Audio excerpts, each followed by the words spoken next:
Hello friends, good afternoon. Today we'll discuss about the recognition of revenue as per Ind AS 115. That is how the revenue is going to be recognized under Ind AS 115. That is the one procedure that you have to follow for recognizing any revenue under the this Ind AS, and this is the specific Ind AS for the revenue that is sales of the goods or services that is provided by the company for their realization of revenue. So how that revenue is going to be recognized, we will see in this video. Full video will learn you how you can make recognition of your revenue.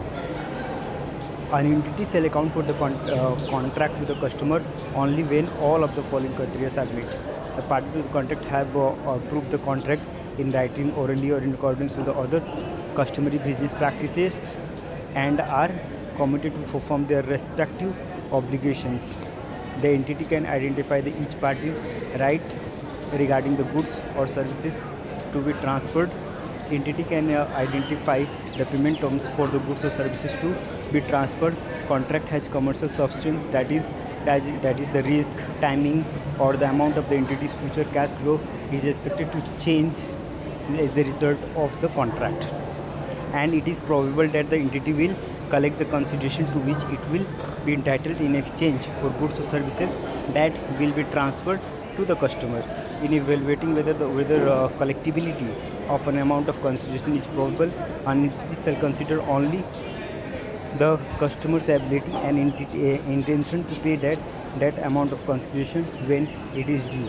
The amount of consideration to which the entity will be entitled may be less than the price stated in the contract if the consideration is probable, because the entity may offer a customer price concession. A contract is an agreement between the two or more parties that creates enforceable rights and obligation. Enforceability is the matter of law. Contracts can be written, oral, implied by the entity's customary business practices for the purposes of applying this standard. A contract does not exist if each party to the contract has a unilateral enforceable right to terminate a wholly or unperformed contract without compensating the other parties or parties. If a contract meets the criteria mentioned above at a contract inception, then an entity shall not reassess those criteria unless there is an indication of a significant change in facts or circumstances. If it does not meet the criteria, then an entity shall continue to assess the contract to determine whether the criteria are subsequently met. When a contract does not meet the given criteria and an entity receives consideration from the customer, then it shall recognize the consideration received as a revenue only when either of the following events has occurred. Entity has no remaining obligation to transfer the goods services to the customer, and substantially all of the consideration promised by the customer has been received by the entity and is non-refundable. Contract has been terminated and the consideration received from the customer is a non-refundable. Contract modification. Contract modification is change in the scope of price of both of the contract that is approved by the parties to the contract. It shall be accounted for as a separate contract if both the following conditions are met. Following conditions are present. The scope of the contract increases because of the addition of the promised goods or services that are distinct, and the price of the contract increases by an amount of consideration that reflect the entity's standalone selling price of the additional promised goods or services, and any appropriate adjustment to that price to reflect the circumstances of the particular contract. If a contract modification is not accounted for as a separate contract, then an entity shall account for the promised goods or services not transferred at the date of contract modification, that is remaining promised goods or services in whichever of the following way is applicable. Account for as it were a termination of the existing contract and creation of new contract. If remaining goods or services are distinct from the goods services transferred, the amount consideration to be allocated is the sum of consideration promised by the customer, including the amount already received from the customer that was included in the estimate of the transaction price and that had not been recognizes the revenue, and the consideration promise is a part of the contract modification. Account for as if it were is a part of the existing contract if the remaining goods services are not distinct and therefore form part of the single performance obligation that is partially satisfied at the date of contract modification.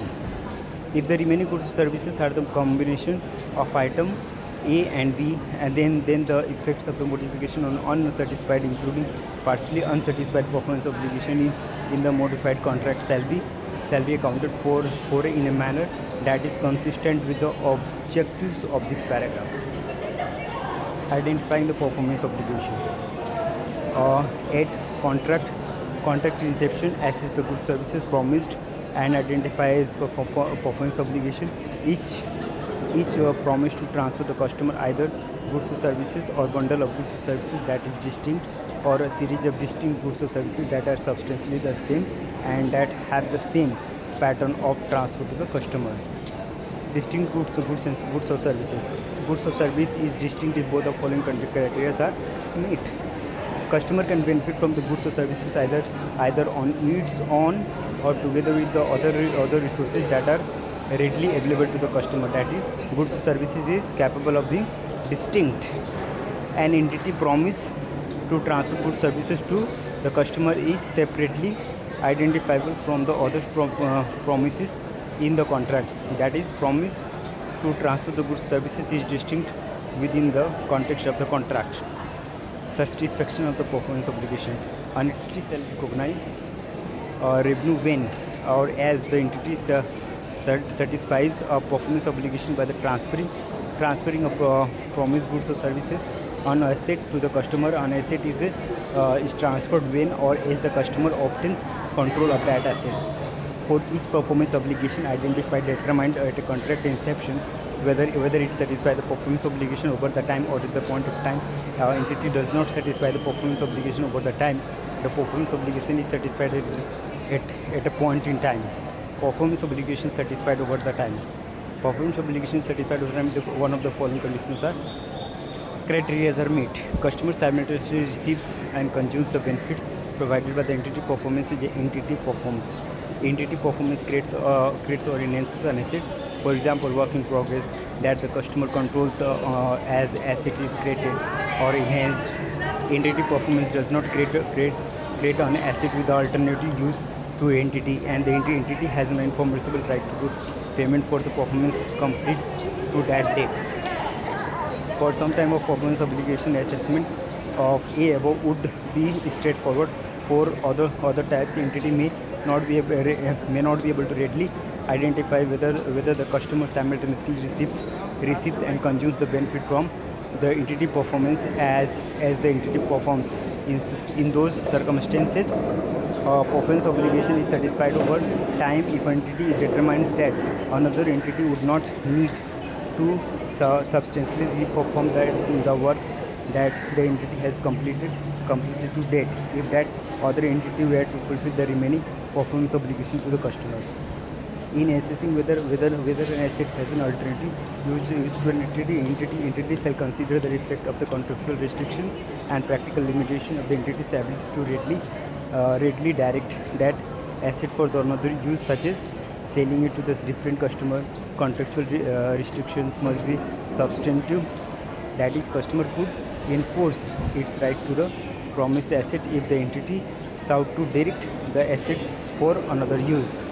An entity has a right to payment for performance completed to date if it gets an amount that would compensate an entity for performance completed to date, which is an amount that approximates the selling price of the goods or services transferred to date.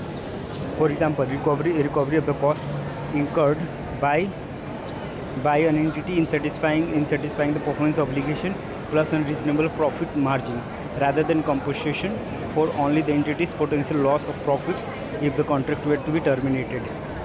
For each performance obligation satisfied over the time, recognizes revenue over the time by measuring the progress towards the complete satisfaction of that performance obligation.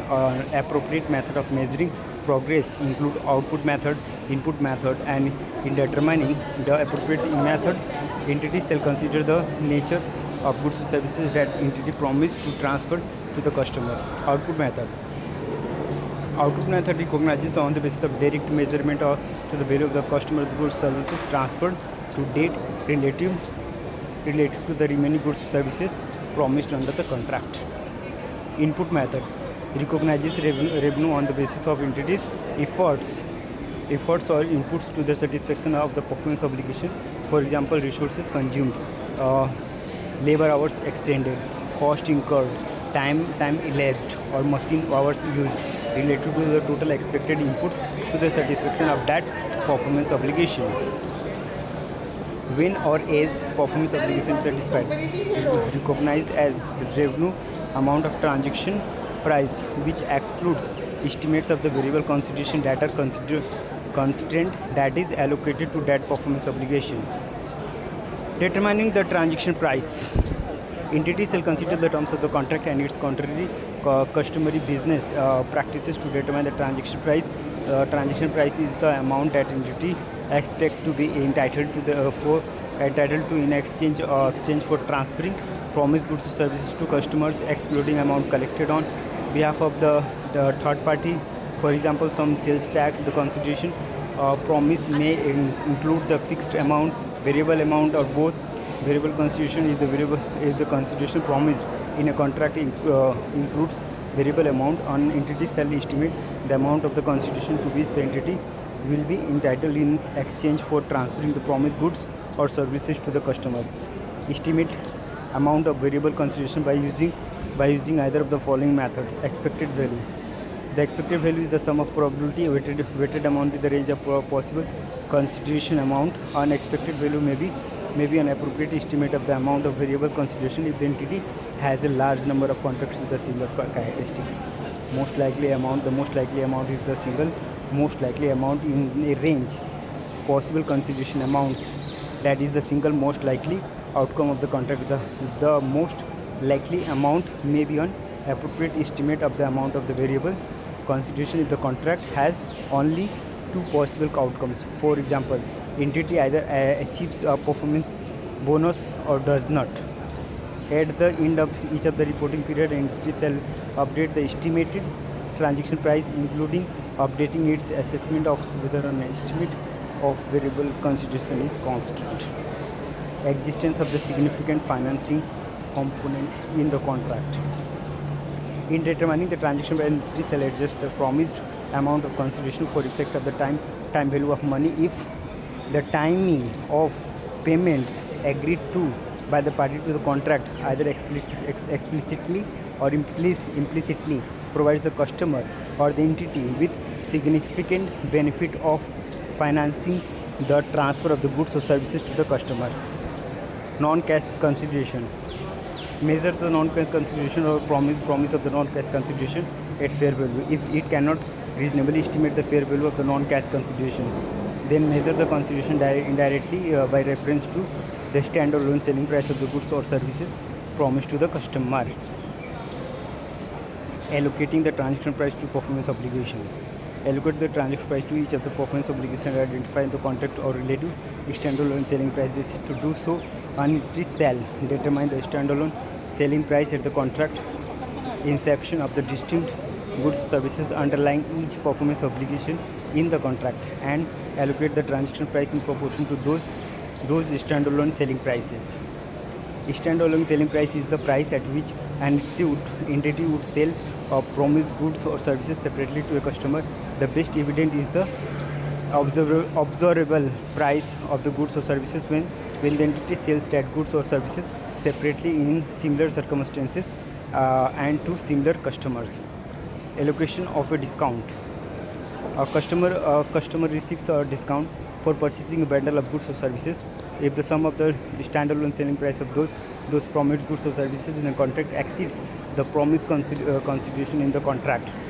Entity shall allocate a discount entirely to one or more but not all performance obligations in the contract if all of the following criteria are met. Entity regularly sells each distinct goods or services, or each bundle of goods or services in a contract on a standalone basis. Entity also regularly sells the standalone basis a bundle or bundles some of those distinct goods or services to at a discount to standalone selling prices of the goods services in each bundle, and discount attributable to each bundle of goods services is substantially as the same as the discount in the good contract and analysis of the goods services in each bundle provides observable evidences and performance obligation to which the entity discount in the contract belongs. So in this video we have discussed the allocation of discount, allocating the transaction price to performance obligation, and here determining the transaction price. All these points we have covered. Up to 19 pages we have covered in this video, and next we will start the changes in transaction price. So in next video we will make the how the changes is going to take into consideration the changes made in the transaction price in the subsequent stage of the contract, of if either party make any changes to the transaction or contract. So how that is going to be taken into effect for that party. So this is what we have discussed in the Ind AS 115. This is the very important Ind AS because this Ind AS is mainly related to the sales and transaction price, and that is the revenue collection. This is the main source of income of the company for every company. This is the main source of income for their revenue generation, and in this way how the company is going to recognize this point in their balance sheet, and how these things is going to be happen in their financial statement is very much important. On the basis of which the market can go up down, and share prices can even fluctuate of that company on the basis of the same. So this aspect needs to be carefully needs to be taken into consideration and recognized accordingly. Thank you this video. If you are new to my channel, please like and subscribe and share this video to your family and friends, and stay tuned to our channel, and don't forget to press bell icon or given in the below icon, so you can get my updated video on regular basis. Thank you.